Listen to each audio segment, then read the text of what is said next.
여러분 안녕하세요. 생강남 ETF입니다. 최근에는 미국의 시장이 반등을 했었다가 아쉽게도 다시 힘든 시간을 가져가고 있는데요. 이렇게 미국이 올라가기 전에는 먼저 중국이 올라갔었죠. 그리고 차이나 전기차 ETF처럼 중국보다는 해당 산업에 대한 믿음을 가지고 강력한 경쟁력을 보유하고 있는 중국에게 투자를 하고 계시는 투자자분들도 상당히 많은 상황인데요.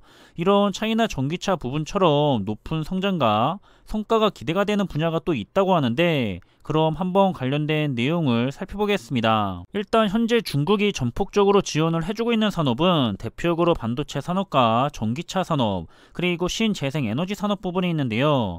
모두 다 우리 미래와 밀접한 관련이 있는 산업들이고요. 그리고 미국과의 경쟁에서 이기기 위해서도 절대로 중국이 포기를 할 수가 없는 그런 산업 분야들이기도 합니다. 그런데 여기서 반도체 산업은 그렇다고 치더라도 현재 중국은 전기차와 관련된 산업이나 신재생 에너지와 관련된 친환경 분야의 산업 분야들은 모두 세계 정상급의 경쟁력을 보유하고 있는 상태인데요.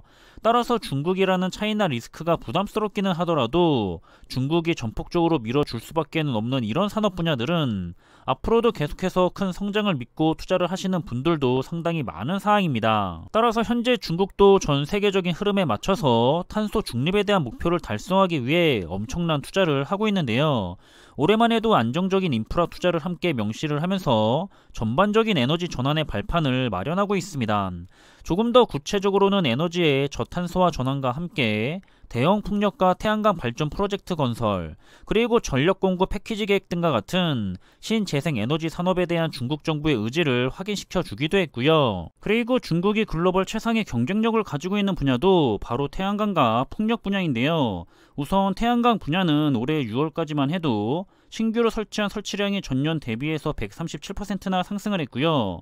성장률에 대해서도 5월부터 전년비 100%가 넘는 성장률을 보이고 있습니다. 이런 중국의 태양광 모듈에 대한 수출은 20년 이래 최대치를 보이고 있다고 하는데요. 그 이유는 러시아와 우크라이나의 전쟁에서 가장 큰 타격을 입은 유럽이 중국의 태양광 모듈을 본격적으로 수입을 하고 있는 중이고요.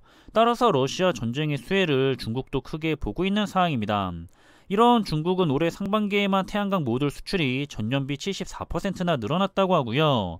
올해 5월을 기준으로 해서 중국이 수출하는 태양광 모듈 중 62%를 유럽이 차지하고 있다고 하는데, 작년인 2021년에 중국 수출 중 유럽이 차지하는 비중이 46%였던 것을 생각한다면 16%가량 늘어난 수치입니다. 그리고 이번 5월까지 유럽이 수입한 중국의 태양광 모듈은 역시 전년 동기간 대비 144%나 늘어났고요.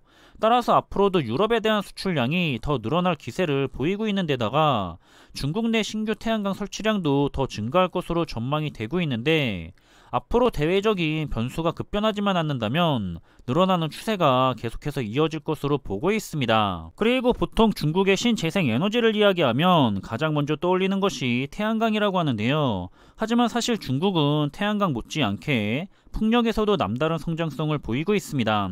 지난 2021년을 기준으로 해서 전 세계의 풍력탑인 탑10의 기업 중에는 중국 기업이 무려 6개가 포함이 될 정도로 글로벌 풍력 클린 에너지 시장에서도 중국의 경쟁력은 대단히 높은 상황이고요.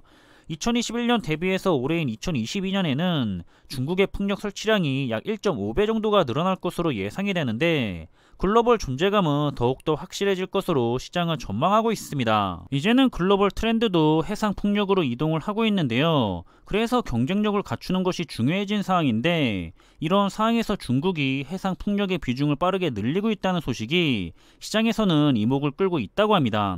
그리고 중국은 역시 땅이 굉장히 넓죠. 그래서 땅 문제가 없기 때문에 대규모 단지 조성이 가능하고요.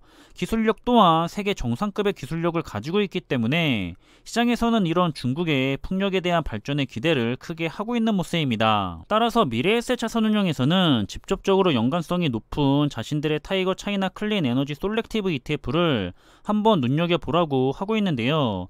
타이거 차이나 클린 에너지 ETF는 앞에서 언급을 한 태양광과 풍력의 대표 기업들, 그리고 다양한 클린 에너지 기업들을 포함하고 있습니다. 중요한 주가의 흐름은 최근에는 다시 우상향을 하는 모습을 그렸었는데요. 현재는 전체적인 시장의 상황이 좋지가 않기 때문에 앞으로의 성과에 대해서 기대를 해봐야 할 것 같고요. 이 클린 에너지 부분은 우리 인류의 미래를 위해서 반드시 필요하고 중요한 분야들이죠. 최상의 경쟁력을 가지고 있는 중국에게 투자를 한다면 차이나 전기차 ETF 못지않게 높은 성장성과 거기에 따른 투자의 성과를 한번 기대해 볼 수가 있는 그런 투자 종목이라고 어필을 하고 있습니다. 하지만 개인적으로는 역시 중국에 대한 투자는 그 리스크가 상당하기 때문에 투자하기가 쉽지가 않을 것 같은데요. 거기다가 글로벌을 대상으로 하는 ETF도 아니기 때문에 차이나 전기차 ETF도 그렇고 이 차이나 클린 에너지 ETF도 그렇고 해당 산업에 대해서 강한 믿음으로 투자를 한번 하고 싶다고 한다면 높은 비중으로 투자를 하기보다는 안전한 종목들과 함께 공격적인 투자의 종목으로 일부 비중만 가져가 보는 것이 좋지 않을까 하는 생각입니다. 모쪼록 먼저 자신의 투자 성향을 확실하게 파악을 하시고요. 위험성이 높은 투자 종목이라면 너무 무리한 몰빵 수준의 투자나 아니면 정말로 몰빵으로 투자를 하는 것은 피하셨으면 좋겠습니다. 본인과 잘 맞는 적절한 투자 종목들을 잘 선정을 한 다음에 좋은 투자를 계속해서 이어가시길 바라겠고요. 그럼 저는 이번에 준비한 내용은 여기서 마무리하겠습니다. 항상 준비한 내용들이 여러분들과 함께 투자하는 데 있어서 많은 참고가 될 수 있는 그런 좋은 영상이 되기를 바라고 있고요. 심리적으로도 그리고 좋은 정보로도 도움이 되었으면 좋겠습니다. 그럼 영상이 도움이 되셨다면 구독과 좋아요 부탁드리고요. 저는 다음에 더 좋은 정보들로 찾아뵙겠습니다. 감사합니다.